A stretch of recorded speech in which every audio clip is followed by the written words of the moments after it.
The meeting room smelled like coffee and fear. I had just signed the final version of our contract, and my hand still shook. My co-founder, Noah, sat across from me smiling like everything was normal. He pushed the pen back and said, "Welcome to the board." I looked at the date, today, and then at the clause I had not noticed. It said I waived claim to our seat equity if I left before 2 years, and it had a secret subclause about automatic arbitration that hands power to a lawyer Noah had named. Noah had typed his lawyer's name in small font at the bottom. I felt cold. He had asked me to trust him 3 months ago. I had trusted him. Now I was losing half my life because I had believed him. He leaned in and said, "It's standard." His voice was soft, but it felt like a knife. My throat tightened. I remember the nights we worked, the code I wrote, the pitch decks I revised until my eyes burned. I thought of the apartment we shared rent on, the day we celebrated our first demo. I had built so much with my hands. My hands, suddenly, felt empty. I wanted to scream, but my mouth only formed a dry sound. I left the room pretending to be calm. Outside, the hallway felt too bright. I knew then this was not a simple business trick. It was betrayal. I knew I could not let it go. That night, I went home and sat on the kitchen floor with our old whiteboard crumpled against my knees. Noah had always been confident, charismatic in meetings, careful with numbers, charming when investors listened. I kept turning the paper contract in my hands, searching for a mistake I could point to, something I could use to fight back. My phone buzzed with congratulations messages from other founders. My inbox had investor replies saying, "Excited to partner." They did not know about the clause. I tried calling Noah. He didn't pick up. My chest felt tight and heavy. I remembered his laugh in the shower, the time he covered for me when I missed a demo. How could a person I cared about do this? I wrote down everything we had built together, features, dates, commitments. The list was long. I realized I had no written proof that he had ever promised anything different. We had made a handshake promise over beer. That was my weakness. I went to sleep angry and woke up with a plan. Revenge was not enough. I wanted the truth to be known. I wanted the contract void. I would be careful. I would be smart. I would not be cruel. I would be firm. I started by finding the lawyer Noah had named. His name was Conrad Hale. He had an office in a glass building on the river. The firm's website was glossy, full of smiling headshots and words like integrity and dispute resolution. I booked a meeting and watched my reflection in the lobby windows. Conrad's assistant called me 5 minutes early. He smelled like old paper and expensive cologne. When I showed him the contract, he raised an eyebrow. He said the clause looked enforceable on its face. My heart sank. But then he explained arbitration rules and the power an arbitrator has to reject unfair terms. He also mentioned that the lawyer Noah named had been disciplined once for hiding conflicts of interest. That detail lit something inside me. "Is there any chance this was a forgery?" I asked. Conrad smiled, but it wasn't the same smile Noah used. He said he could not offer legal advice off the clock.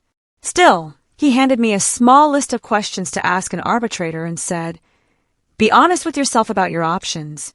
I left feeling both smaller and more determined. I knew the path would be long. I also knew a single clue could change everything. I dug through our old messages and emails. I found a thread where Noah and I had argued about equity split months earlier. He'd suggested a clause like the one I signed, but I had rejected it. My eyes burned when I found the timestamp message. "Let's finalize tonight," signed by Noah, and then another line with a small font. "Add arbitration in Clause A." The second line appeared in a different font and looked like it had been pasted later. Someone had altered the final draft. Who? My pulse spiked. I emailed the file to myself and opened the file history. There it sat, an uploaded document with later edits. My stomach turned. The metadata showed an upload from Noah's laptop IP at 2:14 a.m. At the same time he claimed to be sleeping at home. I felt dumb, like I had been tricked by someone I loved. I printed the email chain and placed it in a folder. I called Conrad and left a message. Then I walked to the office where our startup lived. Boxes, sticky notes, a lonely couch, places that felt like bones without a body. There on my desk, someone had left a small origami crane. It was Noah's habit to leave little paper things to cheer me on. I realized then how deep the betrayal cut. It was personal and professional. The two were inseparable. I confronted Noah in the coffee shop we used to haunt. He looked surprised but calm. He said the late upload was him, but he claimed he had made the changes by mistake and that he had meant to clear it with me. His eyes were steady. "It's standard," he said again. I pressed him on why he had added his lawyer's name in a hidden line. He laughed too loudly and said he was protecting us from messy investor fights. I saw him reach for my hand across the table. I pulled back. My voice shook as I said I would not sign away my work. He leaned forward and lowered his voice. He said if I stirred trouble, the arbitration clause meant years of legal bills and delay. He wanted a graceful exit. He said, "Think of your life, Hannah. Think of what we can still build." His words were silk. I felt the sting of an old love trying to smooth over a wound. I left without finishing my coffee. The crane in my bag felt heavier. That night I dreamed of lines of code burning like paper. I woke up certain I could not let fear decide my future. I hired a small, scrappy lawyer named Mira who worked out of a converted studio with plants and posters for movies about justice. She read the contract and smiled like a boxer sizing up an opponent. "We can fight this," she said. "There are signs of bad faith. The added lawyer, the timing, the forged font, those can crack the enforceability." She explained arbitration often favors the party with money and influence. She said Noah had stacked the deck, but that decks always have a hidden card. We planned to subpoena server logs and the document edit history. Mira wanted to know everything. Every message, every draft, every late-night edit. I felt naked sharing our private fights, but I also felt empowered. We filed a preservation request for the documents and sent a polite but stern letter to Noah asking for voluntary withdrawal of the clause. He replied with a lawyered tone and did not remove the clause. He said he would rather settle in arbitration. I felt a cold rage then. Different from the first shock, this was a hard, steady anger that sharpened my focus. We would not let arbitration start under false pretenses. Mira dug deeper and found a small trail of connections. The lawyer Noah named had once represented a tech angel who had criticized our product publicly. There were hidden invoices and emails between that lawyer and Noah that suggested a side deal. I felt a churn in my stomach. It was worse than betrayal. It was collusion. We filed for a pre-arbitration hearing to challenge the clause's fairness and to ask the arbitrator to review the contract's formation. I watched Mira compose the motion with careful strokes, each word like a small weapon.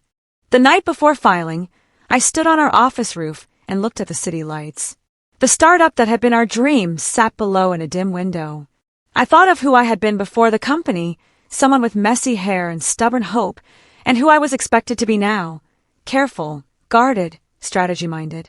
I breathed and promised myself to tell the whole truth. The next morning I signed off on the motion. The filing felt like locking a door behind me. I could not know if the door led to safety or deeper trouble, but closing it gave me a strange calm.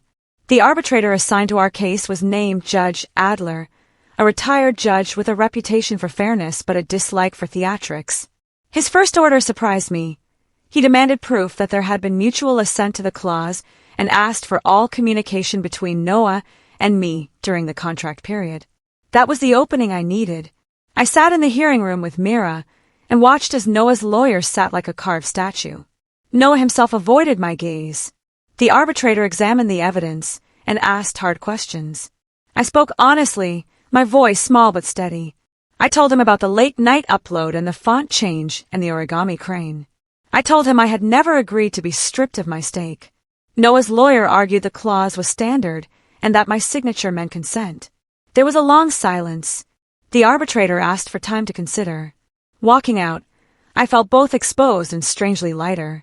I had said the truth in front of a judge. Whatever happened next, the truth was out of the room now. But the arbitrator's decision could still go either way.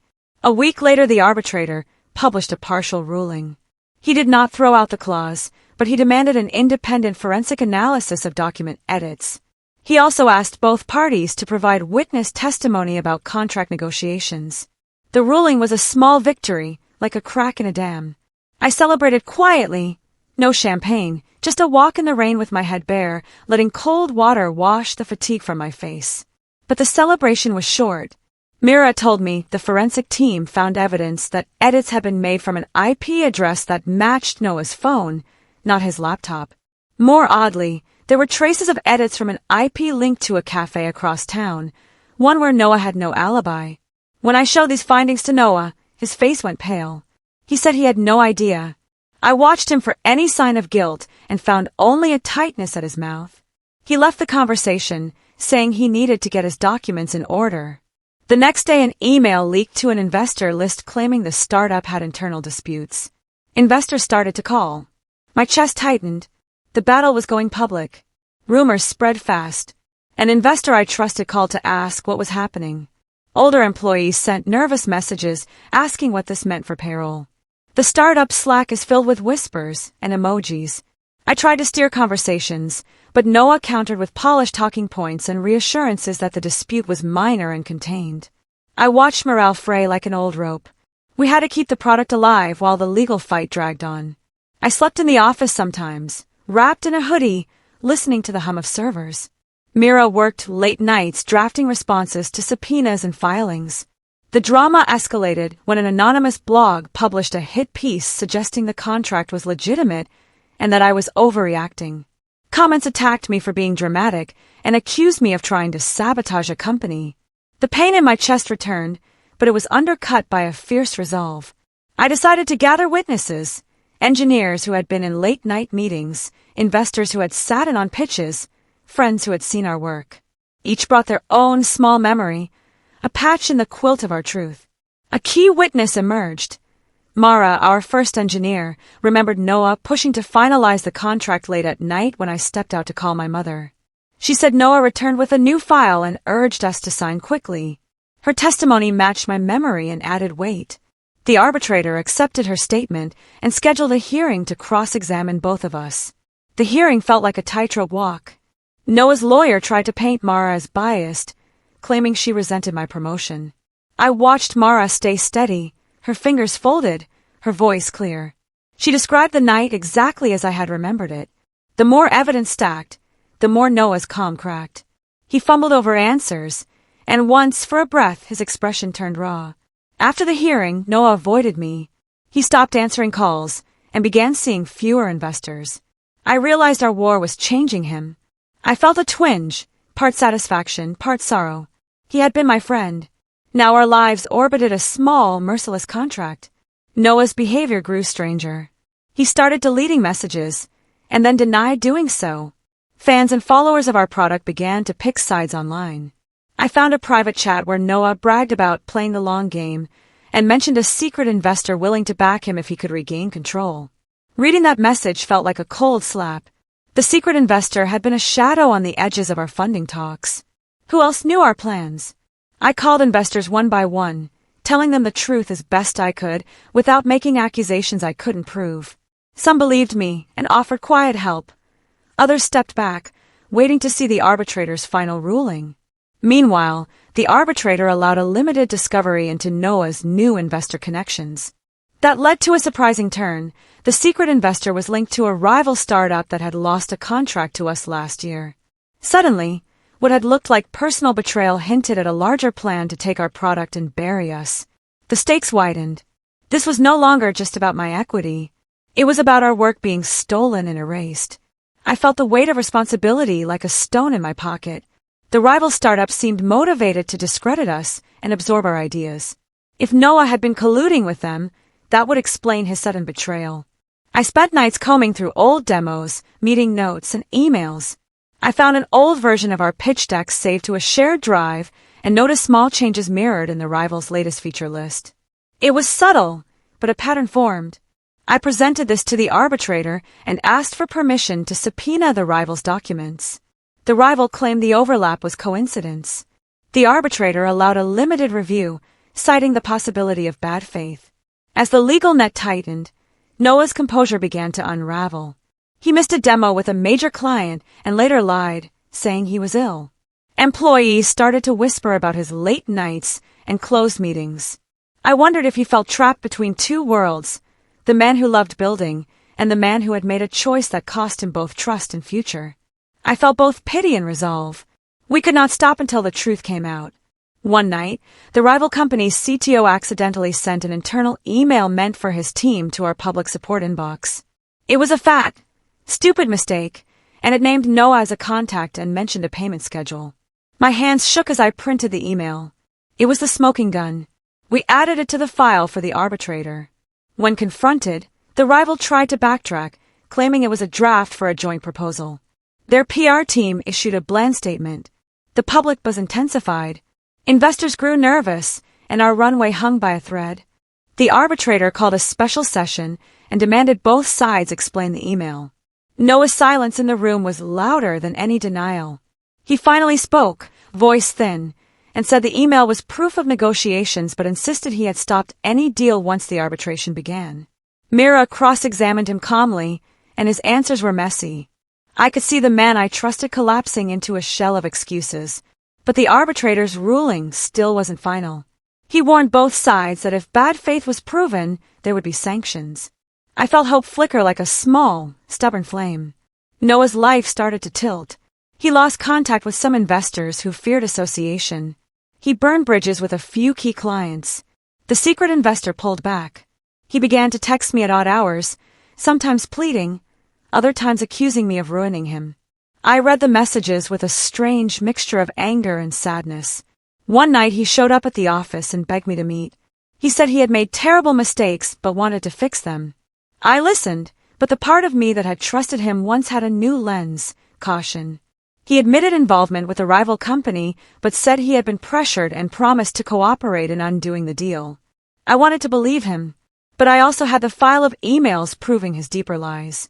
I told him I would accept cooperation only if he fully disclosed everything and testified honestly.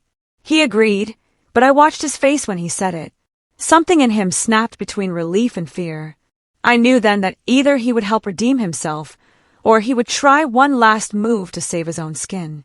Noah chose an unexpected path. He confessed to the arbitrator in a closed session and provided some emails that implicated the rival company and its CTO. It felt like a dramatic turn in a play. The arbitrator listened and called for a forensic accounting of payments. I sat in the room and watched Noah speak.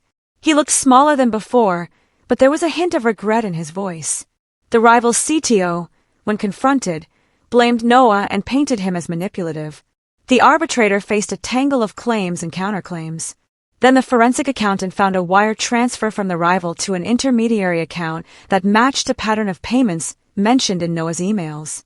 That account had been used to pay for consulting and for a legal fee that lined up with the date of the altered contract. The evidence was messy but compelling. The arbitrator ordered a freeze on certain assets and scheduled a final hearing. I felt relief and sorrow. The truth seemed near, but the cost had been high. The final hearing was intense. Witness after witness testified. Investors, engineers, the rival's internal emails. Each piece built a mosaic of bad faith. Noah sat with his head bowed, sometimes glancing at me. He would not meet my eyes. When the arbitrator asked him directly about why he put his lawyer's name into the contract, he stumbled and admitted he had panicked when the rival approached him, thinking he could play both sides and secure funding. He said he was greedy and scared. For a moment, I saw the scared boy who had started the company with me, not the man who betrayed us. The arbitrator, in his closing remarks, spoke about trust and the duty founders owe to one another. He called our situation a betrayal not just of me, but of all who had invested time and faith. He ruled the clause unenforceable because it had been procured by misrepresentation and bad faith. He ordered that Noah forfeit his claim to equity and that certain funds be returned to the company. The room was quiet. I felt a thunder of feelings, vindication, exhaustion, pity. The ruling hit the news. Headlines read about a founder forced to give up equity after collusion. Noah's name trended. I watched the coverage with a strange detachment. Investors called to say they were relieved. Some employees hugged me and cried. But amid the relief, I felt a hollowness. The company had survived, but it carried scars. Noah's life was altered. He lost reputation, relationships, and the trust of people who once loved him. I wondered if that was fair. I thought about forgiveness and about accountability. I walked past our empty desks, feeling the weight of what had been lost and what we had saved. Mira said the ruling was not just legally right, It sent a message about integrity. The rival company faced fines and a tarnished name. Noah asked to meet me one last time. He wanted to apologize in person. I agreed to hear him. Part of me needed to see whether the man who betrayed me still existed under the rubble of choices he had made. We sat at the same coffee shop where I had confronted him weeks earlier. Noah looked older, as if the courtroom had shaved a layer off him. His apology was raw and simple. He said he had been afraid of failure and had taken a shortcut that broke everything. He asked if I could ever forgive him. I listened and felt the old tenderness prick at me. I thought of the night's building product, of our laughter, and of how trust had felt like a bridge we could cross together.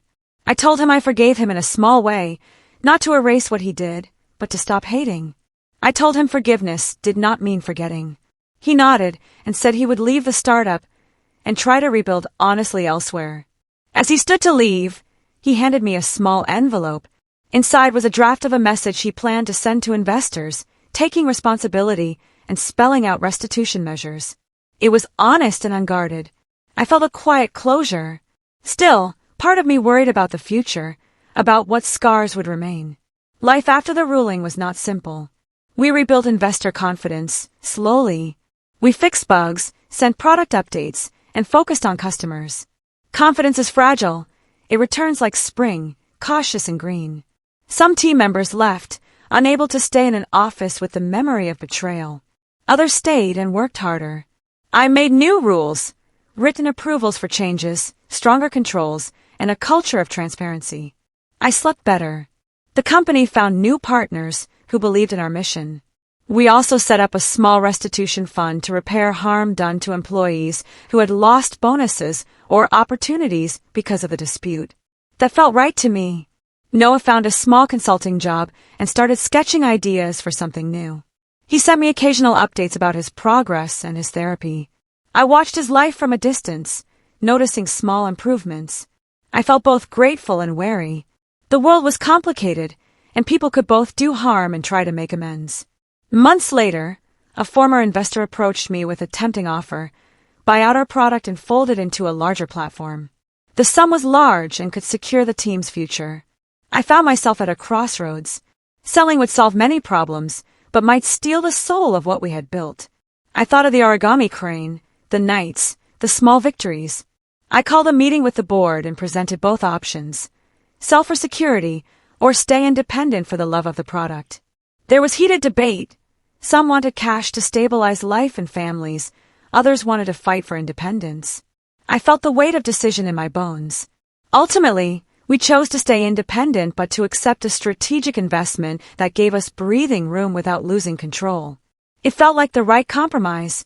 I felt proud of the team for choosing a future that honored our original mission and the people who had been part of creating it. My life slowed into a rhythm that felt honest. I started mentoring young founders, teaching them the importance of written agreements and trust. I told our story honestly, warning them about the seduction of shortcuts. Many thanked me for being open. Sometimes at night, I would see Noah's face in my memory and feel a mix of rue and relief. He had paid a price, and that had changed both our lives. The company grew in small, steady ways. We launched a new feature that customers loved, and for the first time in months, I felt joy without a shadow. I also learned to guard my heart while keeping it open. Trust is a muscle you have to build carefully. I hired a head of culture and put clear checks in place. We celebrated wins differently. No more hero worship, more shared recognition. It helped. The team felt resilient. One day, an unexpected email arrived from Noah. He wrote that he had been offered a job at a nonprofit and wanted to help pro bono with a small technical piece. He asked if we would accept. I paused. Part of me wanted to close the door forever. Another part saw a chance to let him do something good. I consulted the board and then asked him to come in on clear terms. No equity, no sensitive access, and full transparency. He agreed. When he walked into the office, he looked quieter but steadier. He worked under supervision, contributing small fixes to open code. Watching him help without seeking credit felt like watching someone beginning to rebuild honesty. He never tried to reclaim what he had lost. Instead, he tried to help in a new, humble way. It did not erase the past, but it softened the edges. It made me think that people can change when pushed to the brink. Years later, the company entered a good chapter. We scaled carefully and stayed true to our mission. Investors who stayed became partners who valued our principles. The world noticed our steady growth and humble leadership. I often remember the contract that started it all, the thin line between trust and betrayal. It had been a brutal lesson, but it has also forced us to build stronger systems and a kinder culture. I spoke at conferences about the ethical side of startups and the human cost of shortcuts. People came up to me and shared their own stories of betrayal and recovery. Each time, I felt grateful I had not given up. I had chosen to fight for truth, and that choice had reshaped more than business. It had reshaped me. Sometimes I walk past the coffee shop where Noah and I first argued. I think of the thin paper of the contract and how much it has done. It ruined his life in many ways, his career path, his friendships, and his trustworthiness. But it didn't end him. He rebuilt small things and learned honesty the hard way. I lost a friend, but I found a steadier self. The company survived and grew with a heart that learned the cost of shortcuts. People call our story dramatic, but to me it was simple. Truth matters. Contracts can be traps when used to deceive, but they can also be tools for justice when the truth is told. I still keep the origami crane pinned to a board in my office, not as a sign of loss, but as a reminder of fragile trust and the work it takes to rebuild. When I reflect on those months of fear and fight, I don't feel triumph alone. I feel a strange, careful mercy. If you enjoyed this story, please subscribe to my YouTube channel and tap the bell to get notified the moment we drop a new story, and don't forget to like the video to help others find it.